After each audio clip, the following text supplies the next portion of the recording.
Great. Yes. I hadn't even been thinking about that, but you are so right. This is Erica. I was thinking too what modeling they've seen from other adults, their ability to self-regulate or others, so models. Okay, so if they are in an environment where they see other people self-regulating, they're more likely to be able to, and they have that as a model, they're more able to do that. Very good. What else?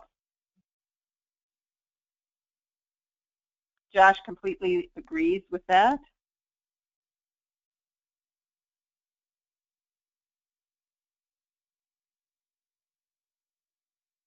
Let's take one more thing.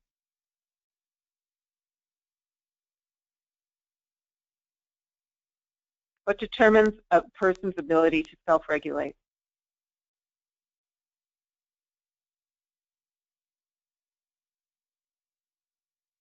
So Josh, I'm wondering if you would expand verbally on your past traumatic experiences comment to explain further what you mean by that.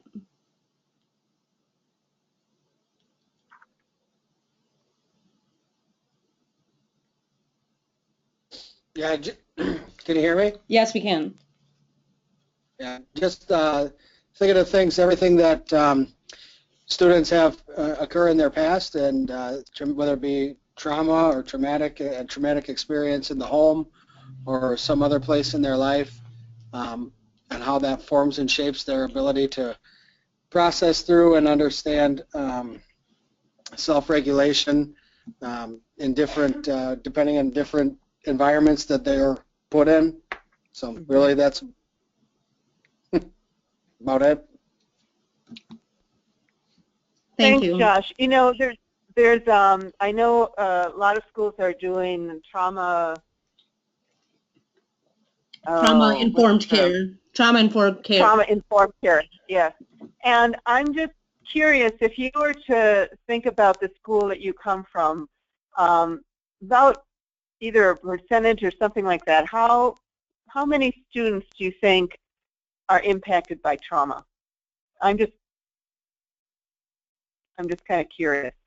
You can either put it in the chat box or just call it out.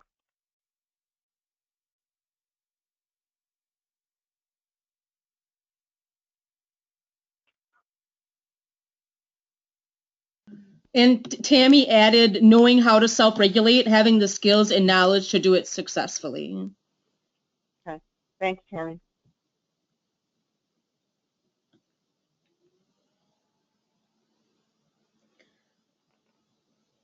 So Josh, could you comment on that? And because I would like to hear a bit more about what a true traumatic experience is and what you view as your definition.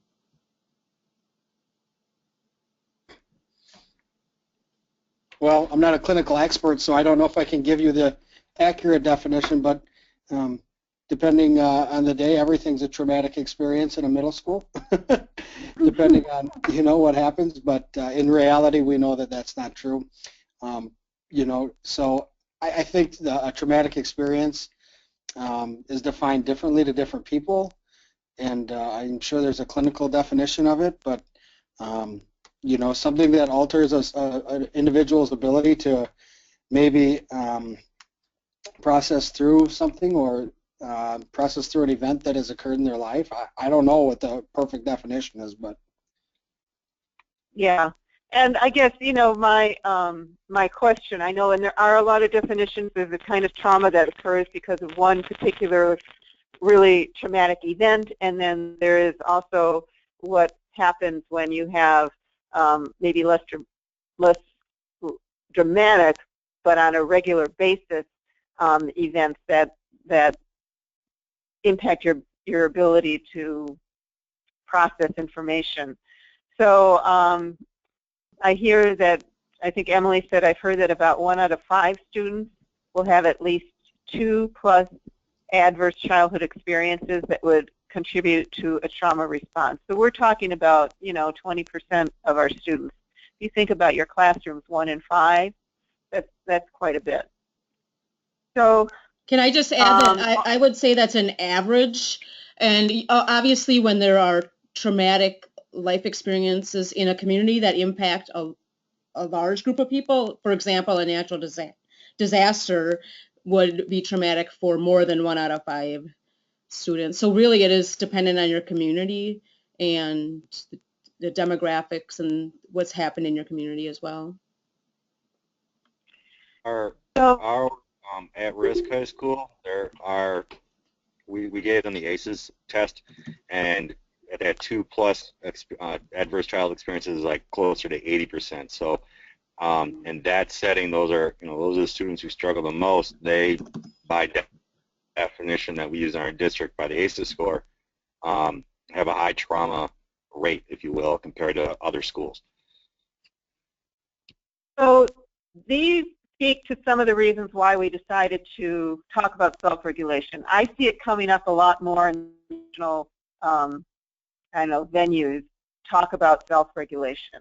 And I think given the population of what the students are bringing with them to school, things like hunger and trauma, what type of modeling they may be exposed to or not exposed to, and if they have at all been taught how to self-regulate, it really makes a difference. If you think about the educational needs, and we'll be going into that in a little bit, self-regulation makes a big difference in terms of the student's success in the school setting. So, just trying to change to the next screen here. So let's look at self-regulation at Tier 1, because even though this is a Tier 2 TA session, whatever we do at Tier 2 is built upon what is happening at Tier 1. So again, we're looking at all settings, all students, preventative and proactive. How does your universal teaching of expectations teach self-regulation? So this could be in terms of social skills at the elementary, academic skills, all of that. But if I'm just curious in terms of what do you feel your schools currently are doing to teach students self-regulation? This is Tarika again. One of the things that we have at our elementary schools is we use the second step curriculum, and one of the really nice components of that as far as the self-regulation is the calming down strategies, which have been very useful with students to help them regulate. Very good. And that's kindergarten through 5th grade? Yes, that's correct. We also use the second step for middle school, but not as widely as we do for elementary. Okay, thank you. What else is being done? Erica commented on second step, and Dave commented on mindfulness practices. Dave, do you want to talk further on that?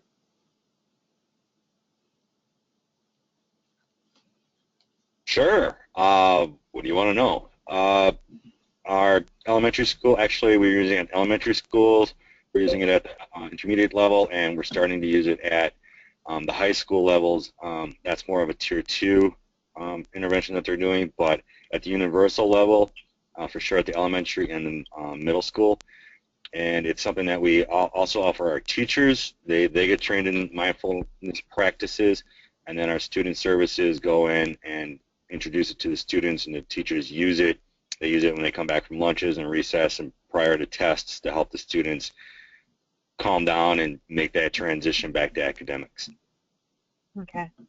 Have you had any community response on the use of mindfulness? Not that I'm aware of. Okay. And Kimberly, you mentioned yoga. Can you talk a little bit more about that?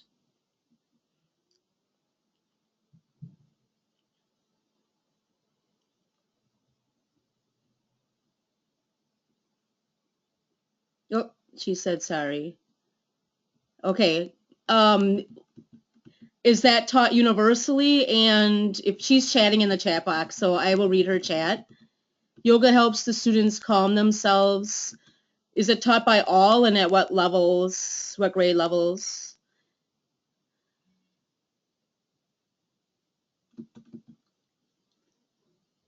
And I would like to know if you've had any community response regarding the yoga as well. Okay, some teachers are incorporating yoga into their classrooms.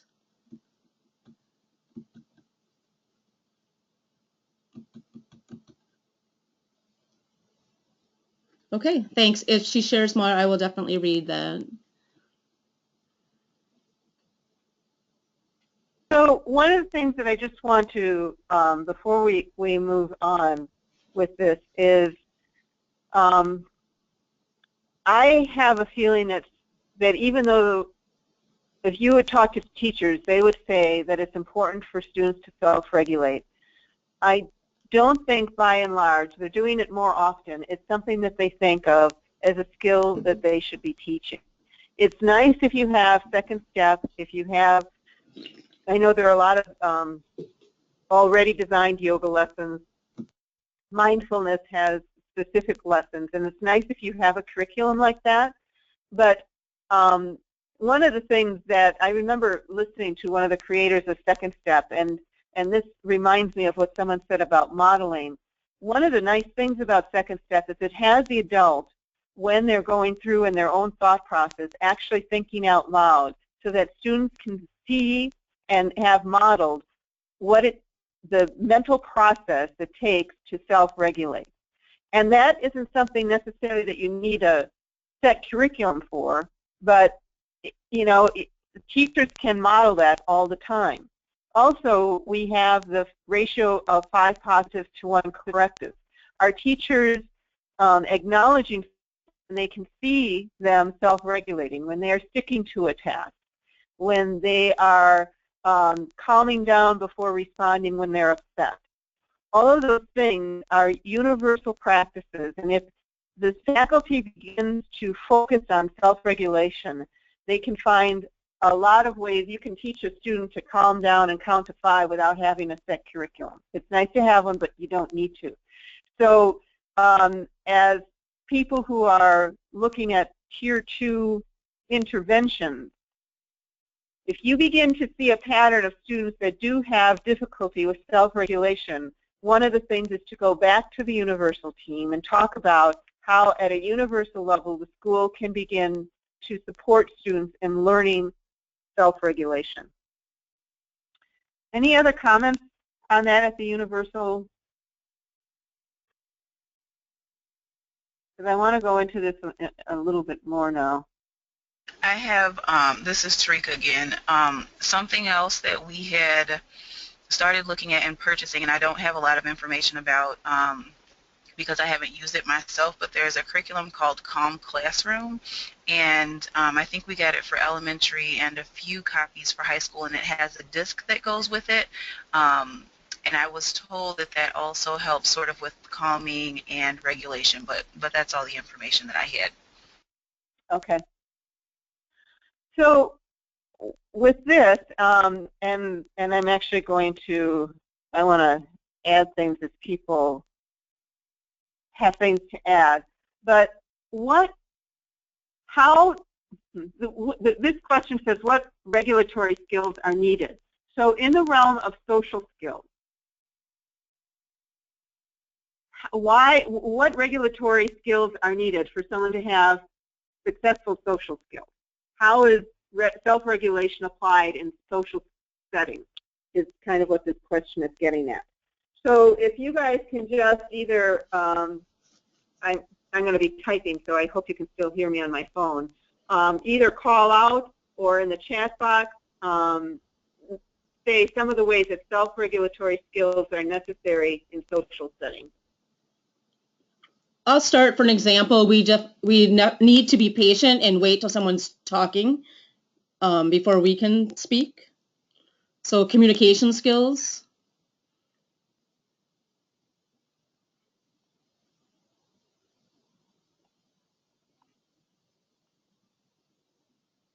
I want to add to that where we should think before we say something. We always talk to our students about that.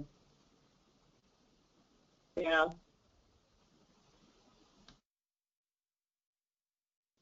So the all-famous filter. Say more about that.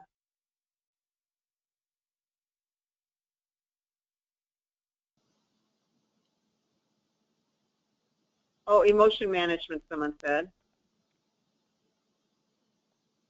I would also say that when a student gets to maybe a hard piece of academic work or get frustrated with the work, to still be able to, you know, collect their emotions and be able to push through without getting frustrated and giving up. Okay.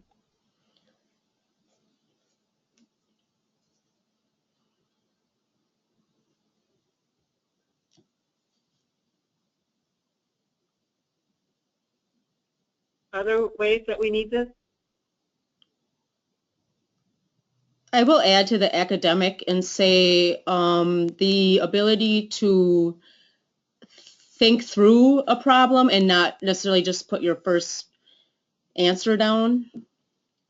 Mm-hmm. So some of the impulse control things can get in the way. Mm-hmm.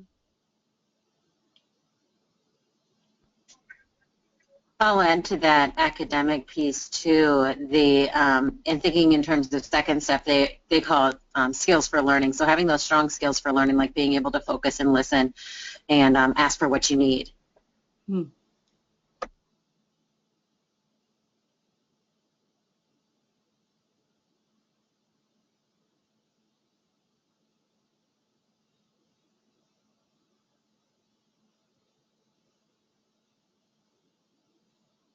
Yeah, I was looking at some of the research with this, and one of the things that they were saying successful students are able to do is also manage their time, goal setting, Mm-hmm. dealing with distractions. All of those can be listed under the academic. And if you are in a middle school or a high school, managing time is huge. Mm-hmm. So is goal setting.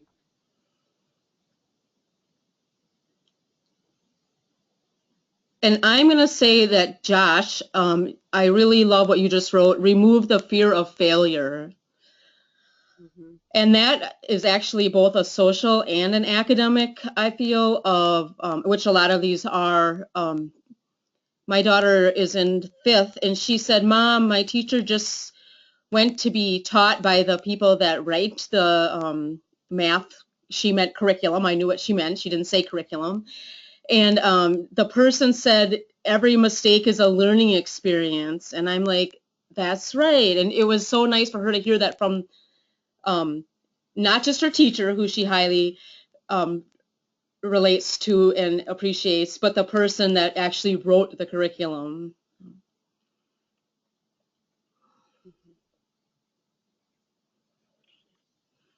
So I think this is kind of nice to actually delineate all the different ways that we use regulatory skills, because it can assist in looking at teaching opportunities at the universal level. I think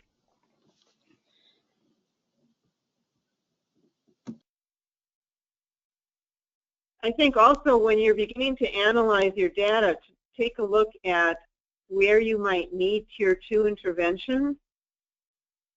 I think this kind of list can also assist, because even though you may have a social academic instructional group,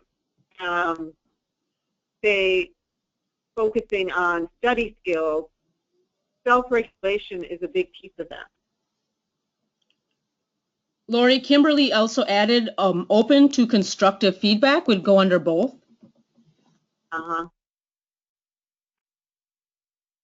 I'm just going to put it under social skills, because that's what I have room for. Okay,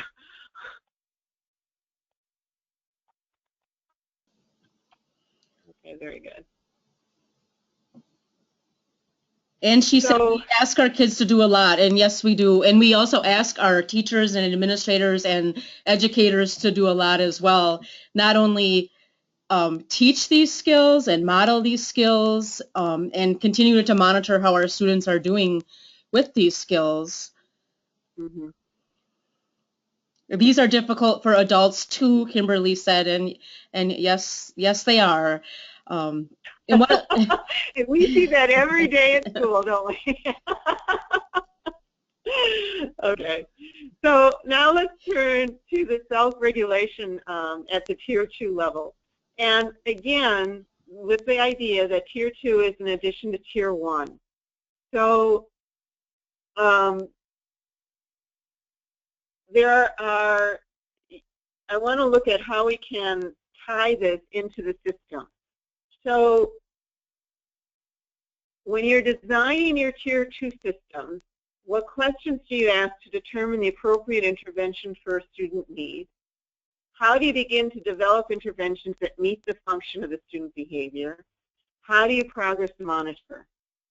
So we're not necessarily asking here about a brief FBA, but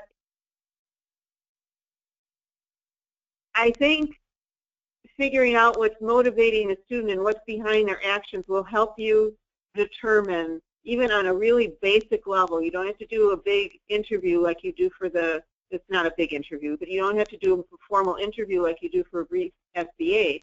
But internally, you can just ask a set of questions to get to what is motivating the students. And if you have SWIFT, you're automatically doing that when you're entering any referral into the database. It will ask what do you think is the motivation behind the behavior. So I'm just kind of curious about this second question. How do you begin to develop interventions that meet the function of student behavior? Can anyone speak to that in terms of how they might be doing that now? And if it isn't something you've thought of, then that's fine too.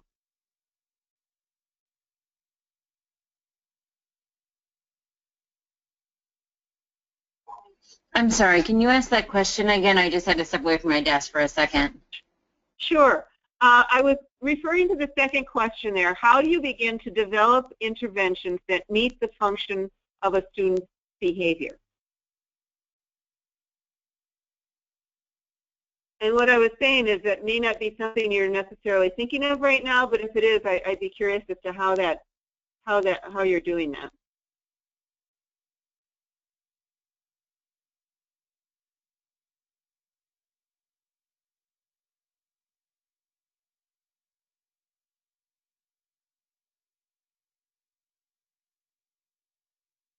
Any ideas? I would say our Tier 2 teams, as when a student gets to that point and they need that extra support that maybe not being met by check-in, check-out, we have that conversation of what is going on with this student. Is there a skill set they need to work on?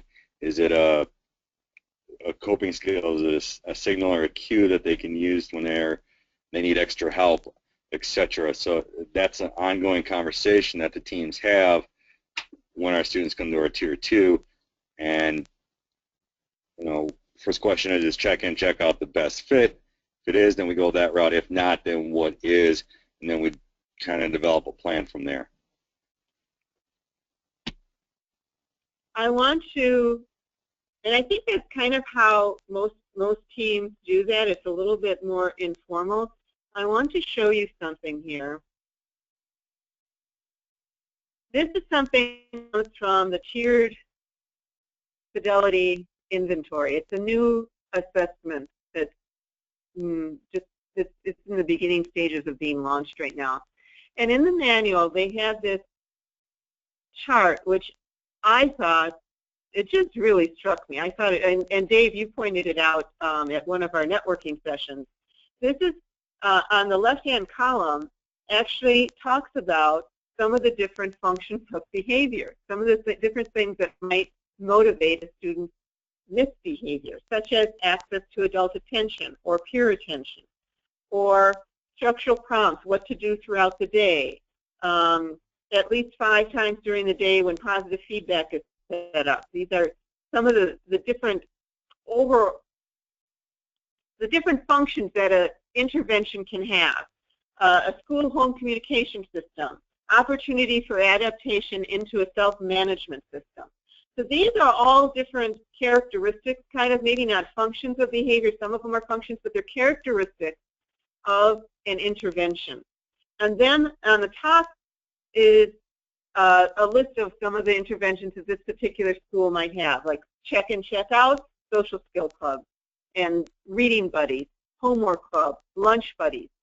Now, I would say that the last four probably are some form of a social academic instructional group, but they have a different focus. And then you can go down and you can say, hey, you know, our social skills club, you know, it meets all of those four criteria. The homework club, maybe not. But there's a homeschool communication with the homework club, which we don't have with our reading buddies or with our social skills club. So has anyone seen this chart or used anything like that in terms of taking a look at the interventions? Because then if you are asking those questions when a student pops up as needing a Tier 2 intervention, after you ask, well, what seems to be going on with them, it makes it easier to fit them into the most appropriate intervention. But anyone want to speak to this, your reaction to it?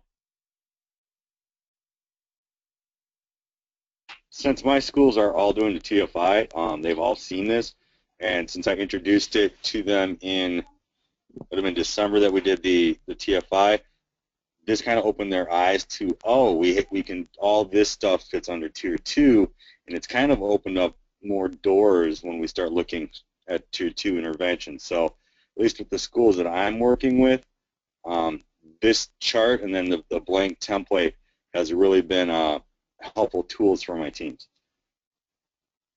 Thanks. Anyone else?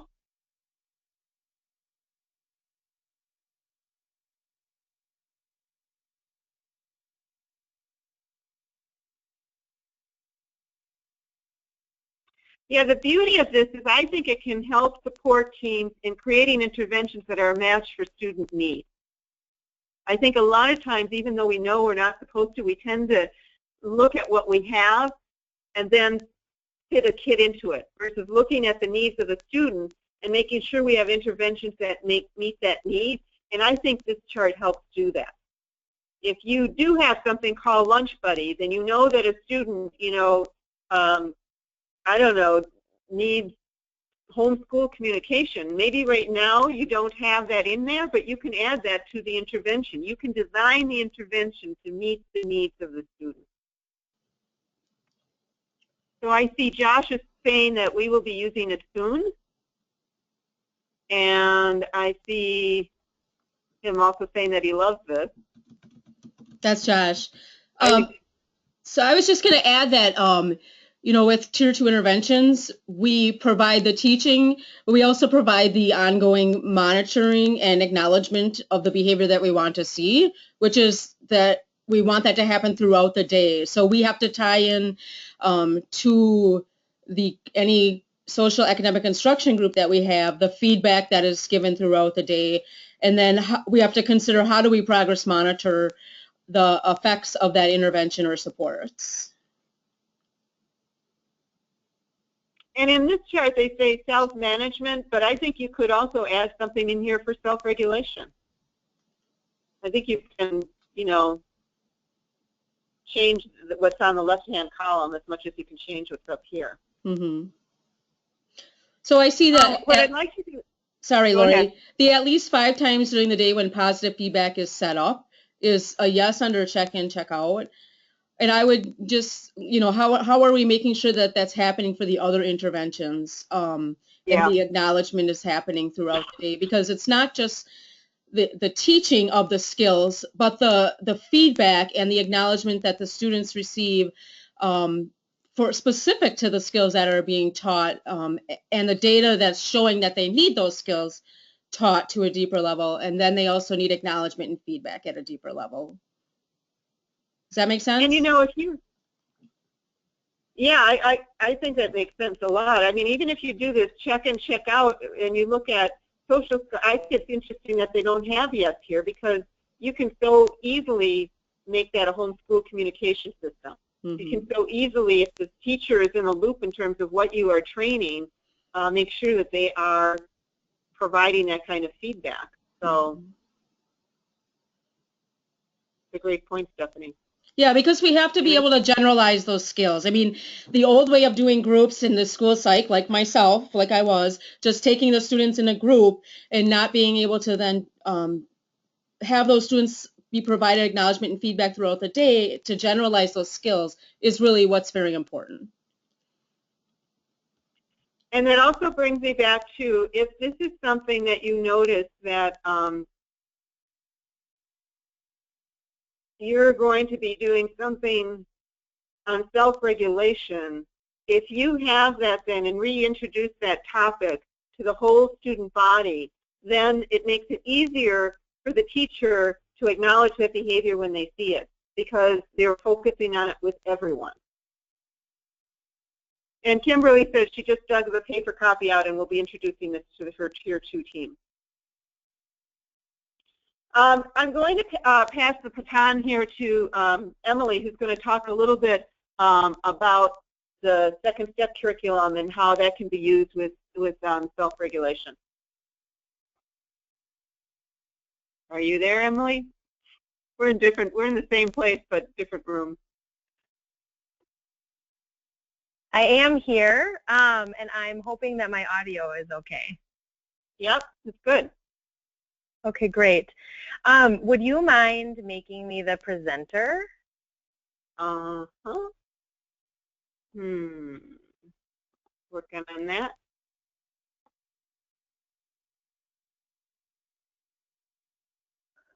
Should be coming to you.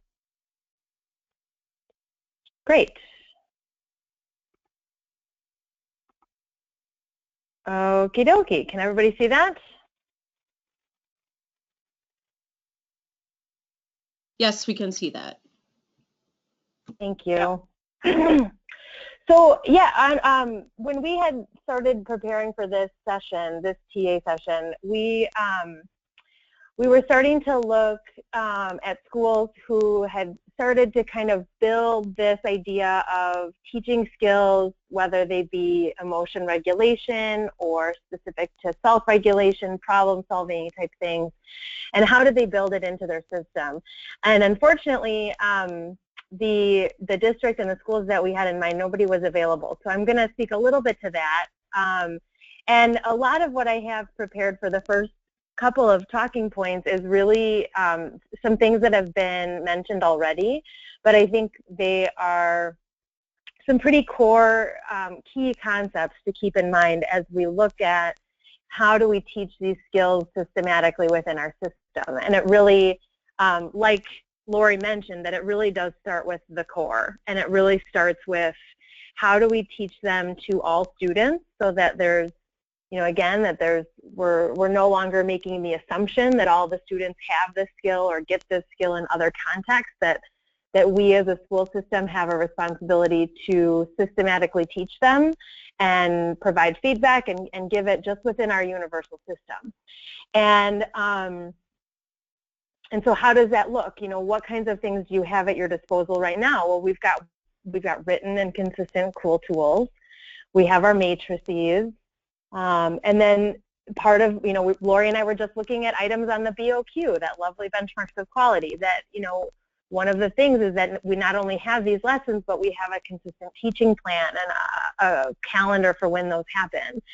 And that the behaviors really apply in all environments. And so looking at all of this at our Tier 1 system, how does that really get built within a Tier, you know, how do we take that and amplify it from a Tier 2 standpoint or perspective?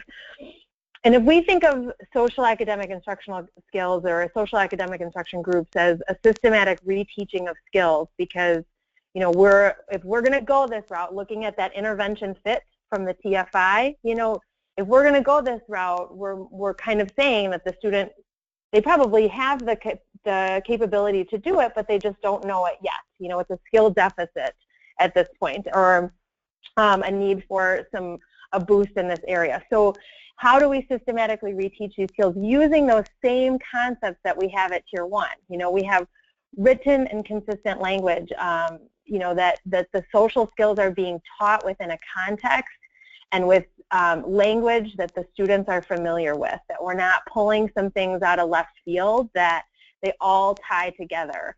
The staff are using the same kind of common language to prompt this kind of problem solving or, you know, emotion regulation, you know, opportunity to demonstrate that skill in the real environment. you know, we're hoping and we're planning for this social skills teaching to come from a plan, you know, that we have some sort of block of time and time of the day or time of the week where we do this reteaching. And then it's applying within all environments. It's not just done, like we already said this today, that it's not just done in the psych's office. It's not just done in the special education room. It is done across all environments and prompted by all staff, which is why that common language is so necessary. And you know, the other thing I wanted to just pull us back to are these really core concepts within PBIS that we have to come back to if we're looking at a systematic response or approach to support behavior. That relationships are key. And so whether we buy an awesome program in a box or spend a ton of money on a great curriculum that's on What Works Clearinghouse or whatever, you know, NREP, you know, the National Registry of Recognized Programs, you know, we can do that, but really it's going to come back to the relationships that we build with our students and how we are implementing that as designed. The other thing with PBIS, you know, that I hear commonly right now is, you know, how do we make our schools more trauma sensitive? How do we support these things like emotion regulation or self-regulation, which are big topics right now? And the reality is PBIS in and of itself, when we build that framework, we are building in an environment that is predictable and safe. And one of the biggest things that we can do is go back to that we want to provide a predictable, safe environment for our students so that they know what is expected of them and that they receive consistent behavioral responses. That is key, that even if we're all using the same program, if they're getting, or, you know, same line in terms of social skills, how we approach the social skills, if we're inconsistent as the adults, man, we're not providing those opportunities for them to practice and build these skills to fluency. It's confusing and it really sets the students up for not experiencing the success that we'd like. And I think, you know, Stephanie hit this home already, that it is about feedback too, that we have to be providing that feedback with whatever system. And so I wanted to just come back to those. I know that they've all been highlighted this morning, but the reality is when this district I was hoping to have speak today, you know, they kind of looked at what do we have going on currently at our universal, and what do we have already kind of built into our PBIS system? Where are some gaps, and where can we see this going? And the other piece of this, what do your students need? You know, so I think everybody needs self-regulation. Everybody needs some kind of emotion regulation, problem-solving skills, but they also need to know how to effectively navigate their school environment, you know, hallways, cafeteria, classroom procedures. And so as much as humanly possible, how do we know what skills our students need, or what skills our students need? We have to go back to our data. And so before we go looking for other problems or other things that we can address, what is our data telling us, and how can we address that more immediately? Because that, if we haven't gotten to that point, then I don't know if we're in a really good place to go looking for other skills to serve and teach. We have to look at the capacity of our system. So having said all that, look at the resources that you have, and this is a conversation that this district had, is like, what people do we have in place, what time do we have available, and what materials do we currently have? Again, most districts and schools are filled with a plethora of amazing resources at their disposal, but they're probably sitting on a dusty shelf or you know, held in somebody's office and not necessarily consistently used by all grade levels with all students who need them. So think about how can we use those things that we already have in place to support this next step. I know Sam Tojek, you're on this call, or Barasante, I hope I said your new last name correctly. But Sam and I, you know, in another previous district of mine, like, we did a systematic inventory of what materials do we even have. And if we're going to look at systematically teaching kids social skills in small groups, you know, past the core, what do we have already, and how can we use those materials to support what's being heard within those cool tools in school-wide teaching? And so one of the things let's see here. What one of my districts did is they looked at, I'm going to go way back here, they had for their universal teaching curriculum, all classroom teachers were teaching second step as intended. You know, they had a plan, there was a time and day of the week, and all staff were using that. They were using that in addition to their matrix, because the matrix teaches more of those basic skills within the schools, you know, how to navigate the school environment, how to have access to, you know, a good, or how to, you know, maneuver in a classroom. And then they said, you know what, we need some more systematic teaching of complex skills like problem solving. So since they were already using second step as the universal curriculum, K-5, they looked at using that as a basis for their more complex social academic instructional skills. Because it is consistent, they used it for some reteaching, and they used it for pre-teaching. So those students who needed a boost in this area would maybe get a double dose, you know, throughout the week. And it wasn't just the same lesson taught in the same way. And in fact, if you, I'm going to shuttle over here to the PBIS, here we go. If we go look at the Second Step website, there's a ton of resources on there, but there's the core, and several of you mentioned using them already. But there's the core units, and there are lots of supplementary resources in how to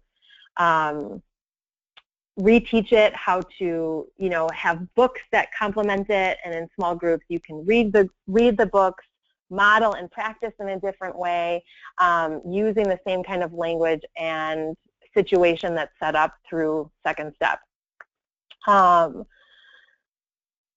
So, I mean, it's not rocket science. And then the other piece of this that I will say is that even though these lessons within Second Step are fantastic, are you not seeing my screen?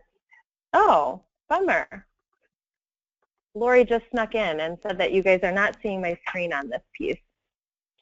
Well, I don't know what the deal is, but I'm just going to go back to here. You know, I think the biggest thing, though, is that whether it be Second Step, Positive Action, or some, you know, cute little book that you picked up at a conference for free that's been on your shelf for forever, how do you build it back to your core, and how, kind of what's the plan for it? And then even within Second Step, with this particular district, they looked at those lessons and said, okay, this is what we have and this is our universal teaching plan. But when we go back to use this for our social academic instructional groups, we're going to use this, but we're going to use the language of Second Step, but we're going to use some of the other resources that people hold near and dear to their heart. You know, like My Mouth is a Volcano. That was, people loved that book and wanted to teach it. Okay, so then what lesson does that teach with, and how do we reteach how to hold those words in your mouth like the book does, you know, My Mouth is a Volcano. And how do we make sure that all of them tie back together so that there's some consistent language and consistent practice, whether they be supplementary resources or resources within Second Step. So, unfortunately, since my screen is not showing you a couple of the resources I was going to point online, I was just going to speak more to those common lessons. Look at your data. How do you systematically teach that within your school? And how do you make it tie within all the other work that you're doing so that it's not this standalone thing, or it's not a new concept, that everybody's using the same kind of consistent language. And when you go to look at doing it at a Tier 2 level, how do you spin it a little bit differently so that the kids get the boost that they need, but it's retaught using maybe some different opportunities to practice, different opportunities to model, other resources like books that go along with it, or partner activities, you know, and then how do you progress monitor that within your system? You know, most likely it's probably through that daily progress report. But I've just talked for a few more minutes, and I would love to just hear people's thoughts on this and kind of, I guess, current use of SAG. Lori and Stephanie, if you have something else in terms of discussion points too, I don't want to take time off of that.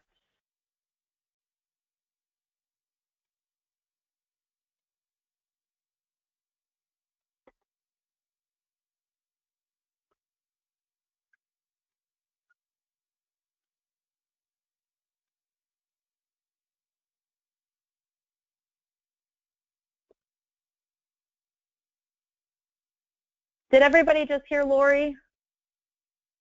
I think, Lori, you might have been muted still by chance. No, I did not hear Lori.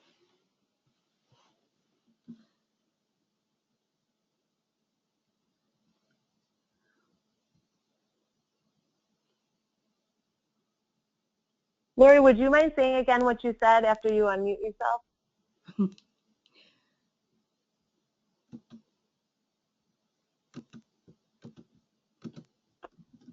Nope, we still can't hear you.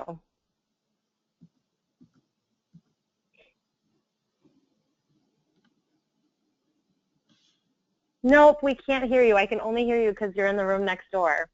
So what are you, I guess I'll just ask, what are people doing in terms of either this piece of self-regulation or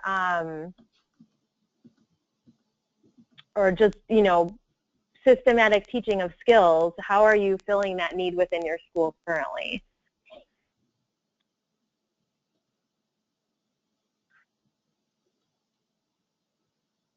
Can you see my screen now, Emily?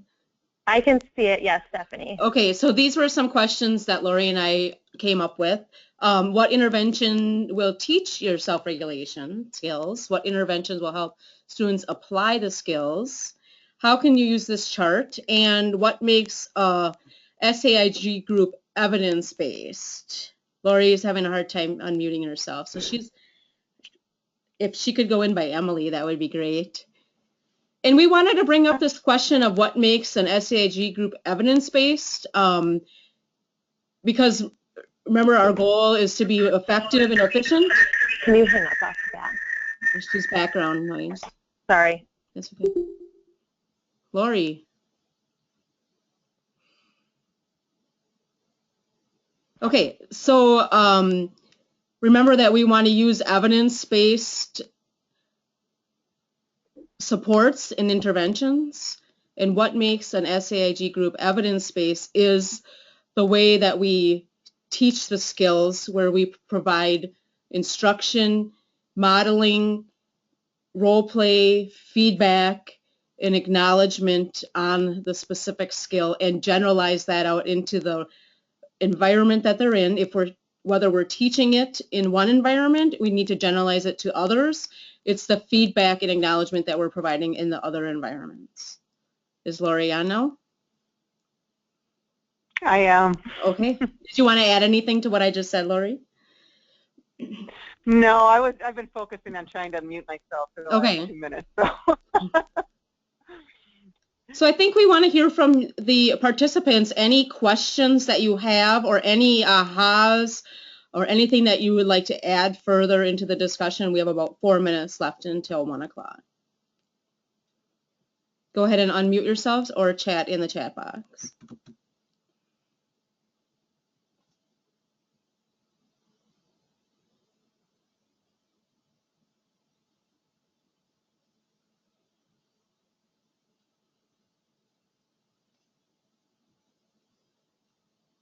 One of the questions that I was trying to ask was if anyone uses, because earlier people were using quite a few different curriculums, such as mindfulness. I think there were a few others that were listed. I was wondering if anyone is using those curriculums as a base for a social academic instructional group.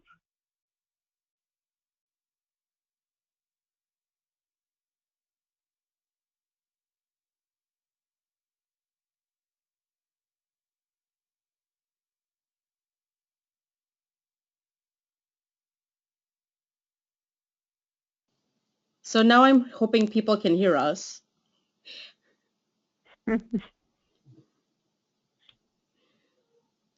Dave, can you just let us know if you can hear us, if you're on still?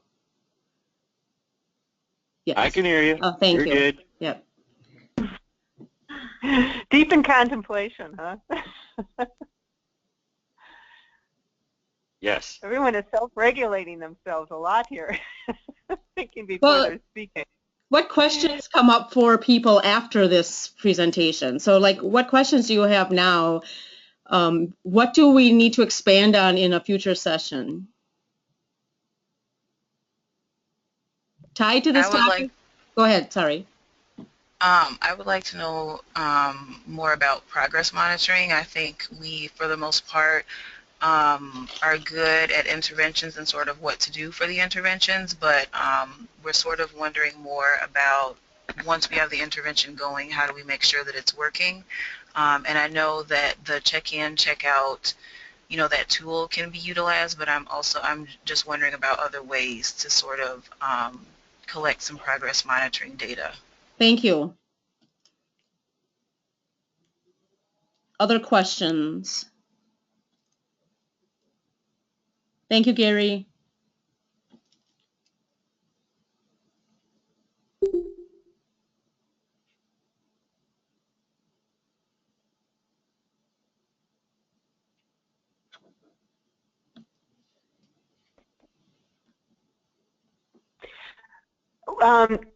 Stephanie, do you want to just, before we leave, because I think people are going to be leaving shortly, can you just show the slide that says the next, you have one that's coming up, yeah, right there, on March 17th. And I think while the topic is brief FBA BIP, we can also certainly do progress monitoring, because I think that definitely is something we should be touching on. And that will tie right, I'm sorry, Lori, that will tie right into that discussion on the brief FBA BIP as well. Yeah, and then we also have a high school dedicated Tier 2 session the following day on the 18th.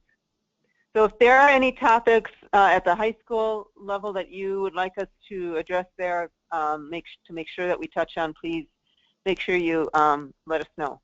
And the high school attendance, the high school webinar is actually under this go to training link to register at the bottom of this page here, this slide, because it's a different session than the ones we're currently doing. So the 17th you're already registered for, the 18th is a different registration, a potentially different group of people. So if you have high schools implementing and you would think they would be interested in attending the high school Tier 2 session, please give them this information on the go-to training. And I will send out this PowerPoint along with Emily's slides sometime today or tomorrow. Thanks, Josh. Thanks, everybody, for your patience while we work through all the technical details of the virtual environment. Okay, if there's nothing else, I think we're all set. Thank you, everybody.